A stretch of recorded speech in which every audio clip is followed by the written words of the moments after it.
It's a new year, and that means a new you. And other happy horseshit myths I'm going to dispel in 2023. I'm here for you people. I'm going to help you get to where you want to be. Welcome to the latest episode of Contrary Gardens. Contrary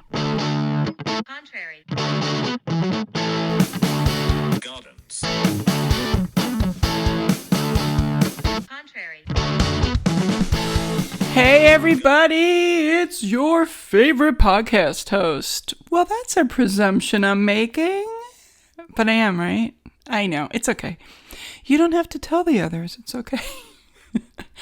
It's Mary Tischbein and I'm back in Studio B. That means I am in the guest bedroom of my condo. Guess what? Just found out. Probably not supposed to say master bedroom anymore. There's so much to learn. Hey, it's 2023. It's a new year. It's a new you. What? No. Guess what? Same you. Same you. Same me. Same everybody. Nobody changed because a calendar page got flipped. And no major changes happened. I know that's mind-blowing. We all want to think we're different, that we're better. But are we? Did anything change overnight? Did it matter that Anderson Cooper and Andy Cohen didn't drink alcohol in Times Square at the New Year's Eve ball drop? Does anyone really care? Don Lemon totally missed midnight coming, and he was in the central time zone in New Orleans. Totally missed it. Who cares? I don't care. I was asleep at 9:30. Look, it's an exciting life. It's not for everybody. But for me, that worked fine. And I want to just let you guys know that if you hear any weird noises in the background, it's because construction continues at El Conquistador Condominiums. I don't even know what's left to do.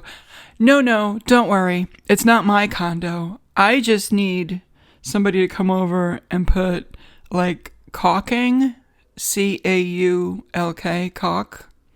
That's hard to say with a New York accent.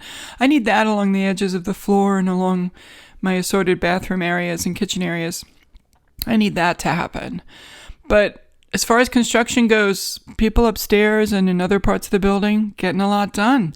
And they want to do it early on a holiday weekend. And that's insane and rough for me. Oh, we're not saying insane anymore. Did you get the memo on that one?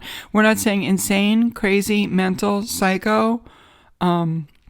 Well, obviously Lizzo got in trouble because I think she said spaz or spazzy or spastic. That's bad. We don't want to say that. What we want to do, let's just curtail this this slippery slope. We want to try really hard not to hurt other people's feelings. I don't think that would take a lot of effort on all our parts to do. It's just being thoughtful, just being a human being, just trying not to be a dick. Remember? Mary's life mantra, don't be a dick. Hey, enough of that. Let's get to the New Year resolution bullshit thing that you've all been sold and that you've all bought and you've paid extra for. It's a monthly fee. It's not. It's expensive, first of all, to believe that if you do certain things, you'll be able to change who you are when fundamentally you don't really change. Did any of you go to sleep on New Year's Eve and wake up feeling any different? Did you? Physically, mentally, emotionally, spiritually feel any different? Be honest with me. Did you? And when I say be honest with me, I want to know, because I want to figure this out, because the myth of a fresh start and a second chance and a new beginning has permeated most of my life. It's also one of the big selling points of the religion of Christianity. It's a big one. Forgiveness, washed in the blood. Yikes. You think there'd be stains, there'd be blood stains, washed in the blood. What? Where have I gone? I've gone off-road. I went into religion. Oh no.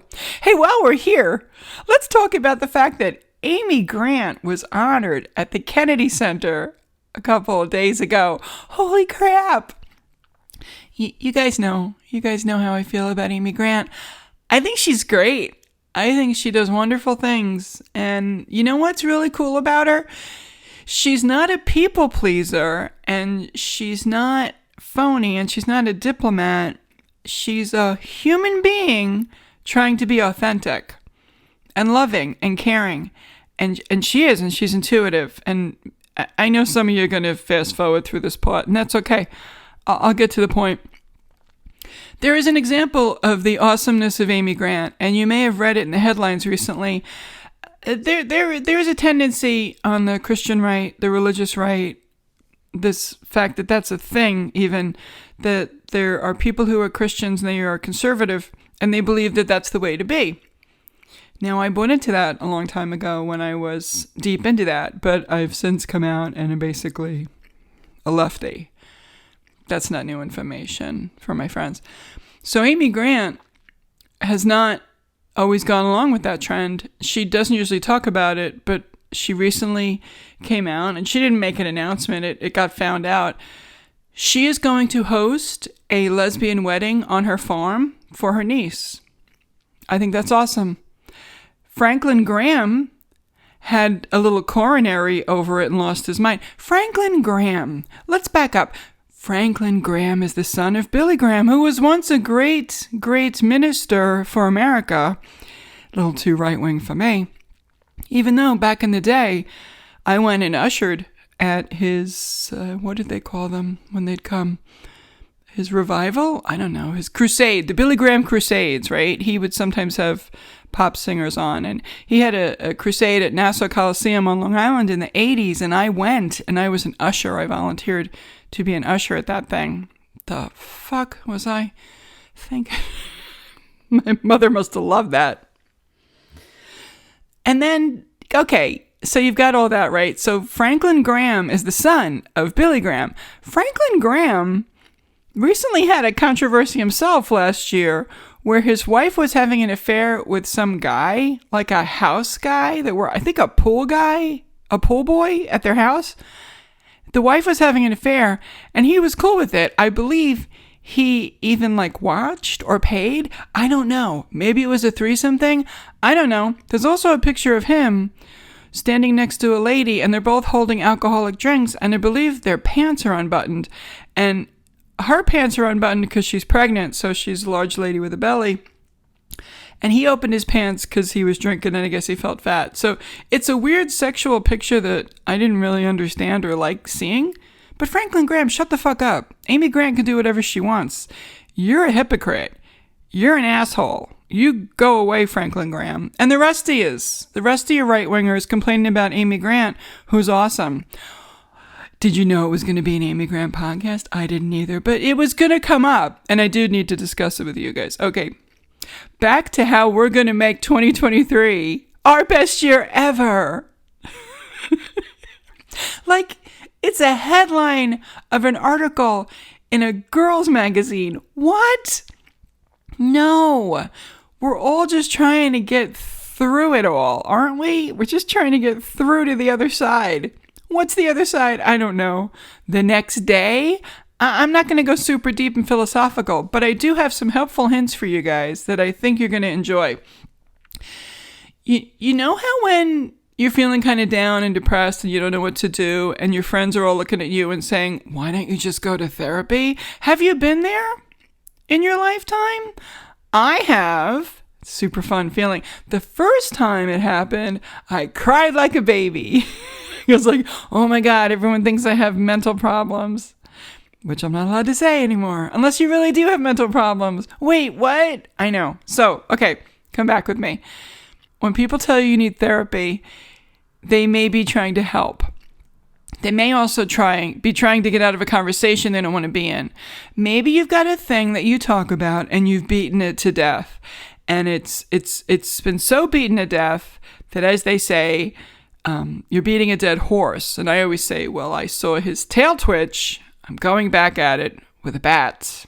No, walk away. It's done. I got the website for you guys to go to. It's fantastic. You're going to be so happy. There is a doctor, okay? And she's associated with an organization, and they do helpful YouTube videos, and I enjoy them. I find them very helpful.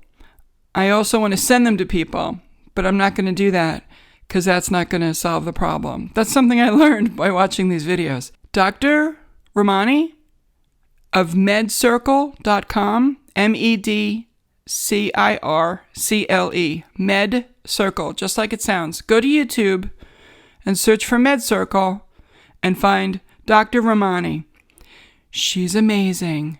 She lays it out in simple terms. She discusses specific topics that are helpful to every single person on the planet. She helps you recognize behaviors in yourself and other people and gives you tools to deal with it. That's all I'm going to say. Now, if you would prefer to go to a professional, I wholeheartedly encourage you to do that. But if you think you just might need a little tune-up, go check out MedCircle on YouTube and enjoy my new favorite doctor. And now, a real quick break. Contrary.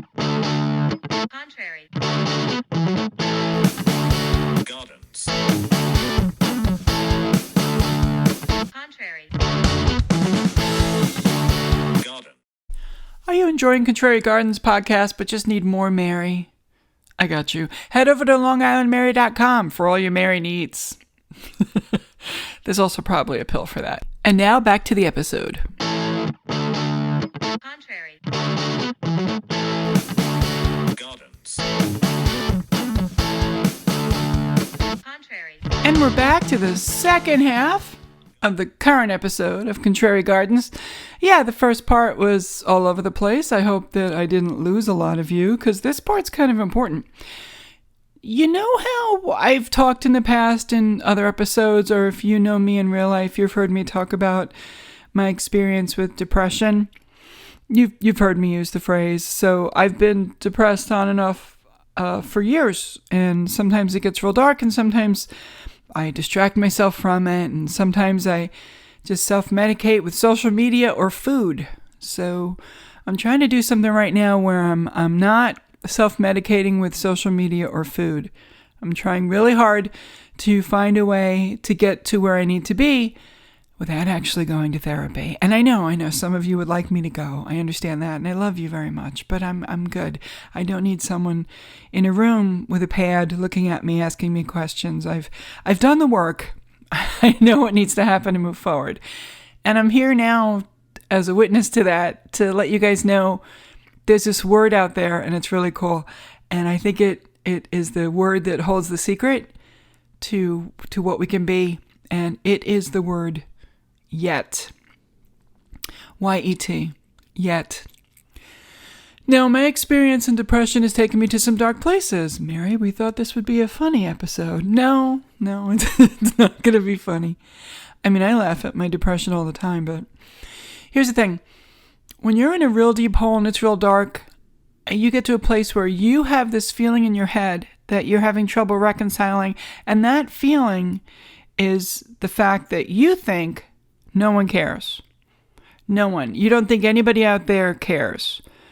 Now, there's a lot of interesting theories about this. Maybe everyone's busy. Maybe they don't have time.